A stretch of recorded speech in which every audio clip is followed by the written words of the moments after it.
नमस्कार, मैं हूं अखिलेश पांडे और आप देख रहे हैं सी न्यूज भारत।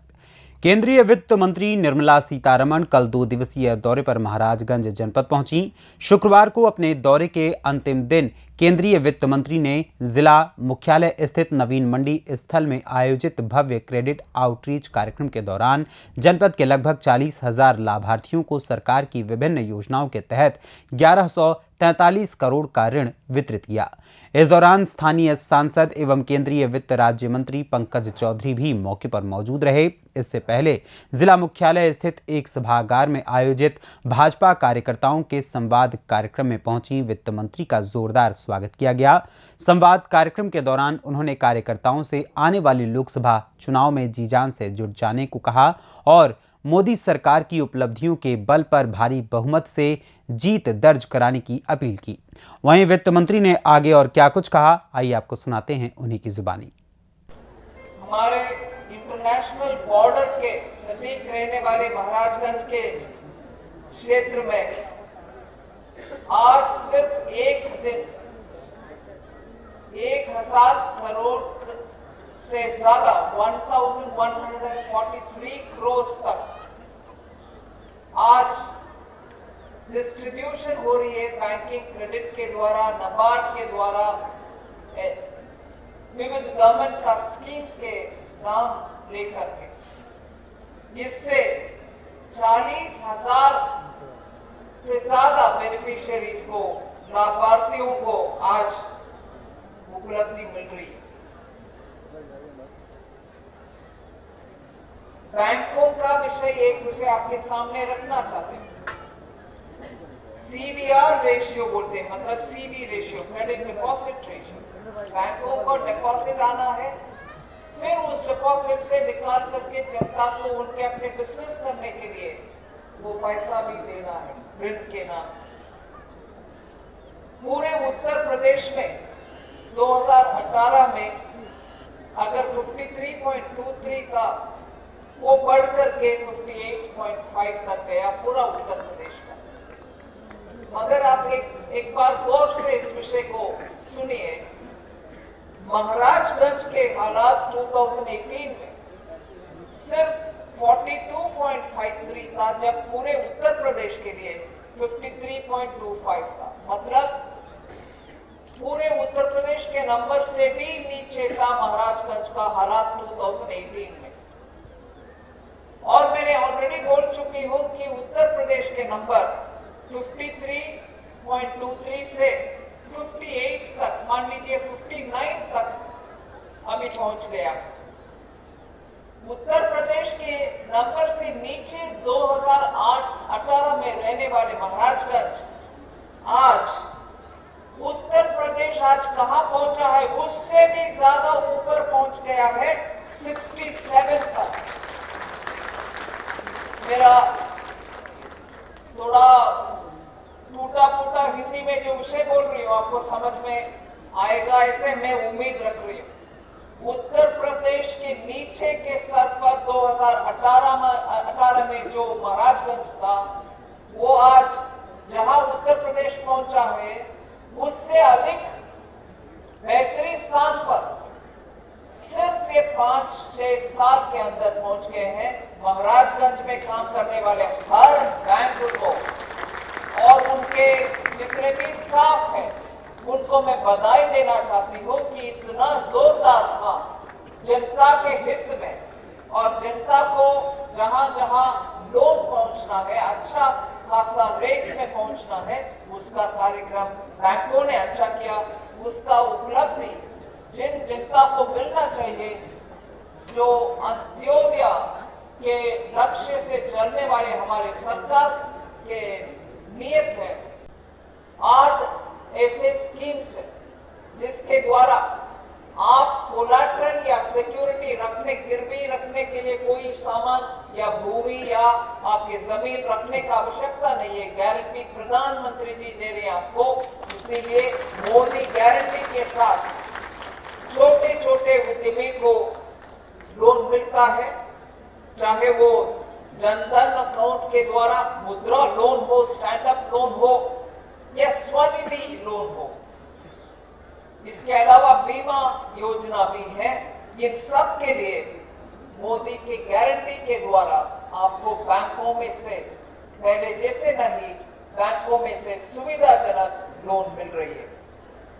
आज इस प्रोग्राम के द्वारा जिन लाभार्थियों को चेक मिलने वाले हैं वो कार्यक्रम जरूर अभी हम करेंगे, मगर मैं आप सबसे विनती करती हूँ कि आपके इर्द गिर्द, आपके बगल में रहने वाले किसी का भी बैंक के द्वारा कोई मदद मिलना है, आप घर बनाना चाहते हो या तो एक स्कूटर खरीदना चाहते हो या कुछ और व्यवस्था आपके घर में या बिजनेस में करना चाहते हो, जरूर बैंक पहुंचिए।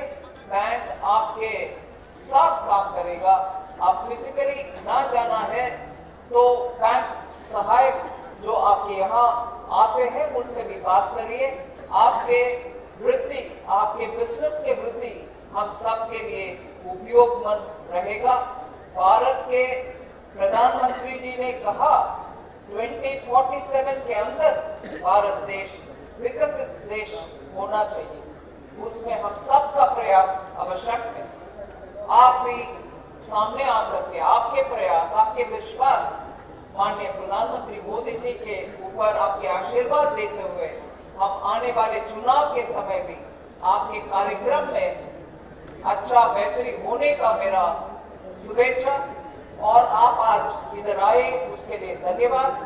मैं आपके सामने बोलती हूँ, जरूर इस देश आगे बढ़ने के लिए हम सबका प्रयास अच्छा रहेगा।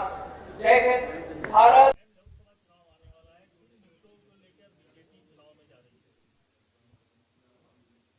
पिछले 10 साल से गफला घोटाला रहित एक अच्छा सा सरकार जो आम जनता तक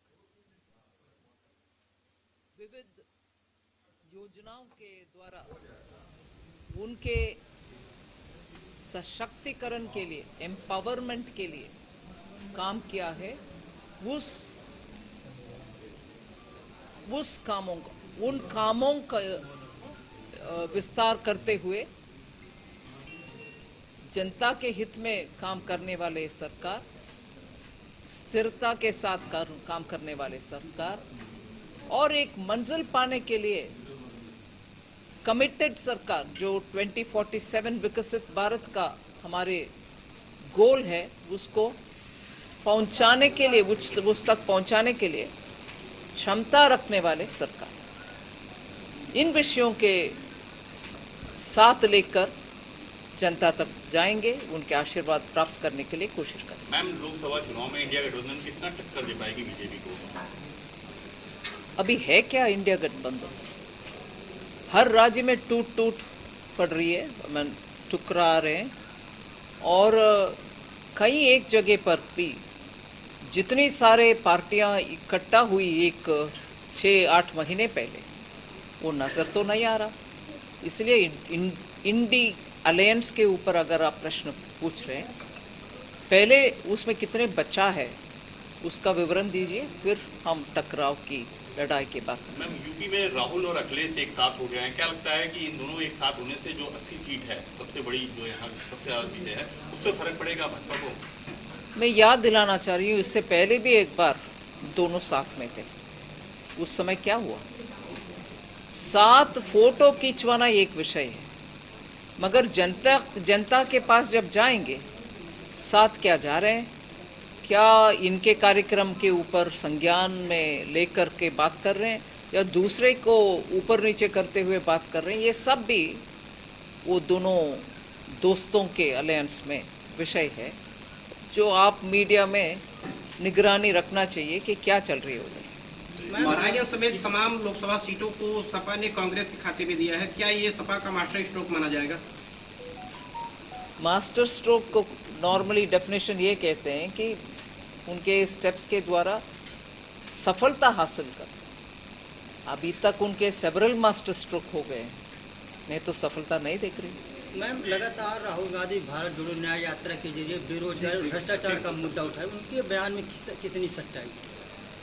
उनके बयान में बहुत सारे ऐसे विषय, इन दोनों सिर्फ मामला नहीं है जी, दूसरे को, पर्टिकुलरली महिला को नीचे दिखाते हुए बात वो कर रहे हैं, जिससे महिला आज जागरूक है।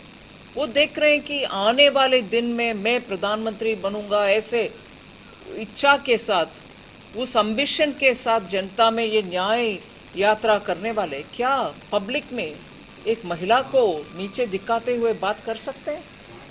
इसीलिए ऐसे बयानबाजी की वजह से अगर वो सचमुच में अच्छा विषय उठाते, मान लो रोजगार के विषय या भारत के उन्नति के विषय, इसका कोई ध्यान नहीं दे रहा, क्योंकि ये मसाला तो डालते जा रहे हैं खिचड़ी में, वो मसाला डालते जा रहे हैं, ऐसे गंदा मसाला। इसीलिए उनका सीरियस विषय को भी कोई इंटरेस्ट से सुन नहीं रहे, उनका कोई सीरियस नहीं ले रहे हैं। महाराजगंज से सी न्यूज संवाददाता अंगद शर्मा की रिपोर्ट। फिलहाल इस खबर में बस इतना ही। देश दुनिया की तमाम खबरों के लिए देखते रहें सी न्यूज भारत। हर खबर आपके साथ, आपके हाथ।